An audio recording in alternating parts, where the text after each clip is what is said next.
कहने सुनने में दो है। एक बहु प्रसिद्ध श्लोक है हमारे विद्वानों में, वागर्थाविव संपृक्तौ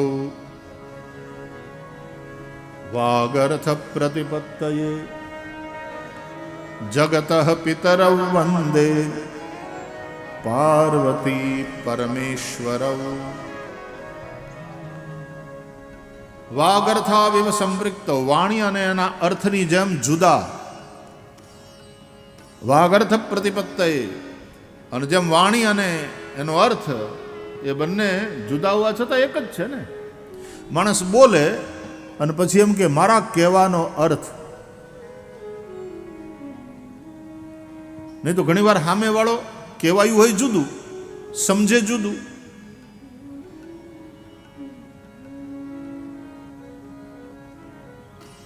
એટલે ઘણીવાર કેવું મારા કહેવાનો અર્થ, નહીં તો સામે વાળો સમજે એલા ભાઈ હું એમ નથી કહેવા માંગતો બાપા, મારા કહેવાનો અર્થ આવો છે।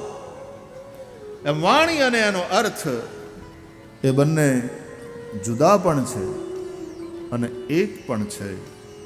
એમ શિવ અને પાર્વતી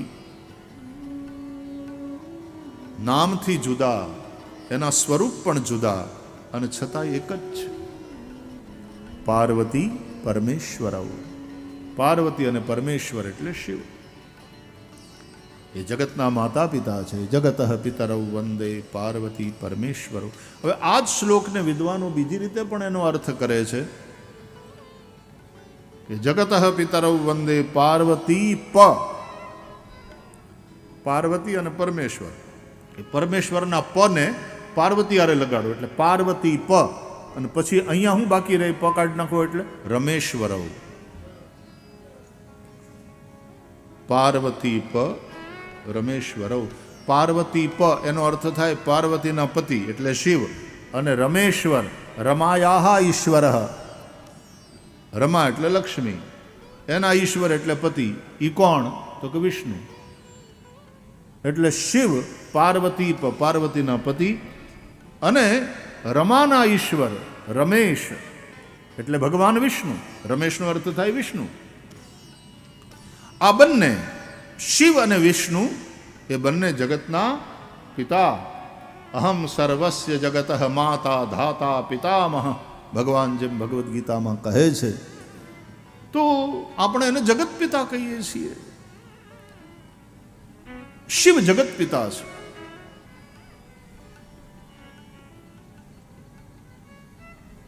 જગત આખાનો બાપ, એવા બંને એ એક જ છે। તો જેમ સમુદ્ર અને સમુદ્રમાં ઉઠતા મોજાઓ, લહેરો,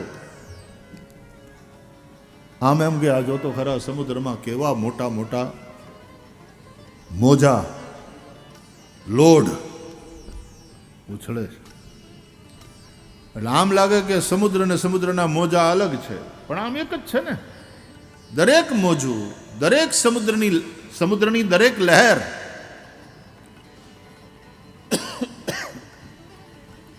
એ સમુદ્ર રૂપ જ છે, એનાથી જુદી નથી। એમ શિવ અને પાર્વતી, વિષ્ણુ અને લક્ષ્મી એ જુદા નથી, અથવા તો શિવ અને વિષ્ણુ, હર અને હરિ એ જુદા નથી। કહેવા સાંભળવામાં બે છે, બંનેના રૂપ જુદા જુદા લાગે કે એક ચતુર્ભુજ છે અને એક ત્રિલોચન છે, એક મેઘવર્ણમ શુભાંગમ અને એક કર્પૂર ગૌરમ મહાદેવ, એક નાગની પથારી, શેષનાગની પથારી, શેષ શૈયામાં સૂવે અને એક શેષનો ગલપટ્ટો બનાવે, ગળામાં ધારણ કરે। શેષ નાગ કો ગલપટો કીનો। તો હરિ અને હર એક પાણીમાં શેષ શૈયામાં સૂતા છે અને બીજાના ઉપર સતત પાણીની ધારા અભિષેક થયા કરે છે, પણ પાણી સાથે બેયનો નાતો, ભગવાન વિષ્ણુનો પણ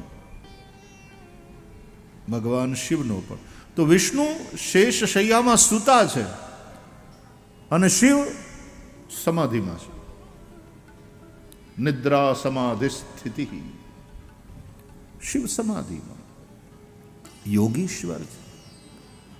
ભગવાન વિષ્ણુ યોગ નિદ્રામાં સૂતા છે, શેષ શૈયામાં. આ બંને દેવો હરિ અને હર, કારણ કે આપણે દ્વારકા અને સોમનાથને લઈને ચર્ચા કરી રહ્યા છીએ, તો હરિના અને કનેક્શન છે. દ્વારકાનાથ અહીંયા આવીને પોતાની લીલાનું સંવરણ કરે છે. સમેટવાનું કામ શિવનું છે, મિટાવવાનું કામ શિવ.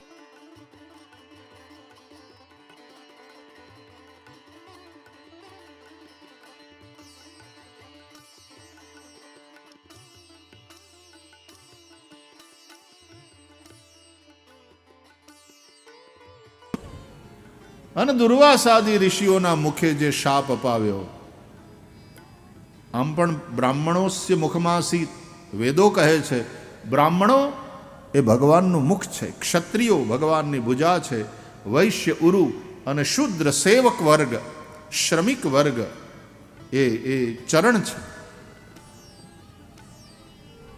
પગ કામ કરતા હોય ને ત્યાં સુધી માણસ મજબૂતીથી ઊભો રહે, ટકી રહે. પગ નબળા પડે ને એમ સમાજનો શ્રમિક વર્ગ, સેવક વર્ગ નબળો પડે તો સમાજ નબળો પડે, સમાજની ગતિ રૂંધાય. આ શુદ્ર શબ્દ છે બહુ સરસ અને વગોવી નાખ્યો. જેમ અત્યારે પ્રેમ શબ્દ એ છે બહુ સરસ પણ વગોવાઈ ગયો. કોઈક પ્રેમમાં પડ્યો એમ કે ને એટલે આપણે તરત દાંત કાઢવા માંડીએ, અથવા તો એની દયા આપણે. પ્રેમ શબ્દ વિજાતીય આકર્ષણ માટે વપરાવા માંડ્યો. એ વિજાતીય આકર્ષણ એ તો વાસના છે. જ્યારે લવ ઇઝ ગોડ, પ્રેમને તો આપણે પરમાત્માનું સ્વરૂપ કહ્યું. પ્રેમ હોય ત્યાં પરમાત્મા પ્રગટ થાય. હરિવ્યાપક સર્વત્ર સમાના, પ્રેમ તે પ્રગટ હોય મેં જાના.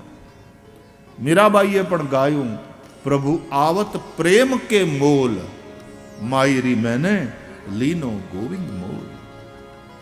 કોઈ કહે સસ્તા કોઈ કહે મહેંગા, मैंने લીનો તરાજુ તોલ, માયરી मैंने લીનો ગોવિંદ મોલ. ક્યાં મૂલ્ય ચુકાયા? બોલે મફતમાં નથી મળ્યો. મીરાબાઈ કહે છે મેં મૂલ્ય ચૂકવ્યું. શું મૂલ્ય ચૂકવ્યું? બોલે પ્રભુ આવત પ્રેમ કે મોલ. ભગવાનને ખરીદવા માટે, ભગવાનને આપણા કરી લેવા માટે બીજી કોઈ તાકાત કામ નહીં લાગે. એ માત્ર ને માત્ર પ્રેમ છે. પ્રેમનો તો કેવો મહિમા ગાયો. પ્રેમની પ્રેમની પ્રેમની રે મને લાગી કટારી પ્રેમની. પ્રેમ જે પ્રભુ સુધી પહોંચાડે, પ્રેમ જે પરમાત્માનું જ એક અર્થમાં સ્વરૂપ. प्रेम स्वरूप परमात्मा, तू प्यार का सागर है, तेरी एक बूंद के प्यासे हम. एवा भगवान, एवो प्रेम. એ પ્રેમ શબ્દને આપણે અત્યારે કેવો આમ ગંદો કરી નાખ્યો. છોકરા છોકરીની વચ્ચે જે આકર્ષણ થાય એને આપણે પ્રેમનું નામ દઈ દીધું. એ વિજાતીય આકર્ષણ છે, પ્રાકૃતિક વસ્તુ છે, પણ એને પ્રેમનું નામ ન દેવાય. તો પ્રેમ શબ્દ બહુ એમ શુદ્ર શબ્દને આપણે અત્યારે હાવ આમ ગંદો કરી નાખ્યો. શુદ્ર કોઈને કહીએ ને એટલે ગાળ દેતા હોય એવું લાગે, એવું નથી. શુદ્ર એટલે અવિકસિત બ્રાહ્મણ, બ્રાહ્મણ એટલે વિકસિત શુદ્ર. જન્મના જાયતે શુદ્ર કર્માદ દ્વિજ ઉચ્યતે. કર્મથી એ બ્રાહ્મણ કહેવાય, એ ખીલવો જોઈએ. તો અવિકસિત બ્રાહ્મણ એ શુદ્ર છે, અને ખીલી ગયેલો શુદ્ર એ બ્રાહ્મણત્વ. અવિકસિત ક્ષત્રિય એ વૈશ્ય છે, અને ખીલેલો વૈશ્ય એ ક્ષત્રિય છે.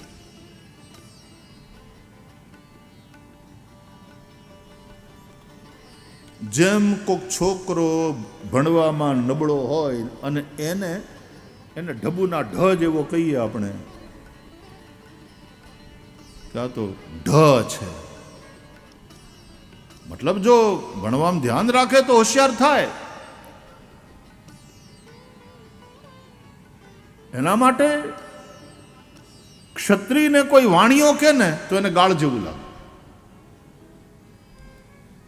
બ્રાહ્મણને કોઈ શૂદ્ર કહે તો એને ગાળ જેવું લાગે. હવે એમાં ગાળ જેવી હકીકતમાં કોઈ વસ્તુ નથી. એનો મતલબ એમ છે કે તું બ્રાહ્મણ તરીકે ખીલ્યો નથી, તારી અંદરની સંભાવનાને તે પ્રગટ કરી નથી, કે ક્ષત્રિય તરીકે પૂર્ણ રૂપેણ તું વિકસિત થયો નથી, તારી અંદર હજી ભય છે. તું બરાબર સલામતીની ધ્યાન રાખીને પછી જ્યારે ક્ષત્રિય તો એમનામાં વીરતા, એનામાં નિર્ભયતા, એ પ્રાણને બલિ આપીને પણ રક્ષણ કરે, શરણાગતનું રક્ષણ કરે, ધર્મનું રક્ષણ કરે, ગાયોનું રક્ષણ કરે, બ્રાહ્મણોનું રક્ષણ કરે, મા ભૌમનું. ક્ષત્રિય જેનામાં એ સાહસ છે. તો આ જે વર્ણ વ્યવસ્થા છે ને એને લઈને બહુ એ થાય છે, પણ શુદ્ર એટલે ભગવાન વિરાટ નારાયણના ચરણ. પદવ્યાગ્મુ શુદ્રો અજાયત. ભગવાન નારાયણના ચરણની તો આપણે પૂજા કરીએ છીએ બાપ. ચરણ સ્પર્શ, ચરણોદકને આપણે માથે ચડાવીએ છીએ. એમ કોઈ જાતિ વિશેષને અસ્પૃશ્ય ગણવા એ તો ભગવાનના ચરણને અસ્પૃશ્ય ગણવાનો અપરાધ કરવા જેવું છે. ભગવાનના ચરણ સ્પર્શ માટે તો આપણે પડાપડી કરીએ.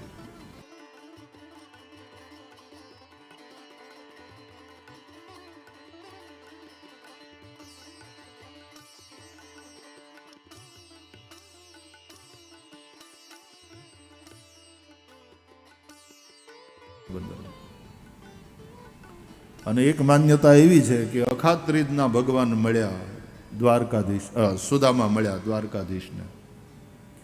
એટલે અખાત્રીજથી અમારે હમણાં થોડા સમયથી યાત્રા, પદયાત્રા શરૂ થાય. આ કાળા તડક્યામાં બોલો, અમારા જાત્રાળુ બધા એવા ઉત્સાહથી નીકળે સુદામા મંદિરથી. વહેલી સવારે સુદામાને વંદન કરી અને સુદામાના ભાવથી એ પૌવાની પોટલી લઈ, ચતુરો મુષ્ટિ પૃથક તંડુલાન હાથમાં લઈને નીકળે. ધજા લઈ 600-650 લોકો, અને જેમ જેમ આગળ જશે 5મે દાડે ત્યાં દ્વારકામાં પહોંચશે. રસ્તામાં ઉતારા કરતા જાય, ત્યાં રાત્રિ વિશ્રામ હોય, ત્યાં ધર્મસભા થાય, સત્સંગ થતો જાય, કીર્તન ગવાતા જાય, ભજન થતા જાય.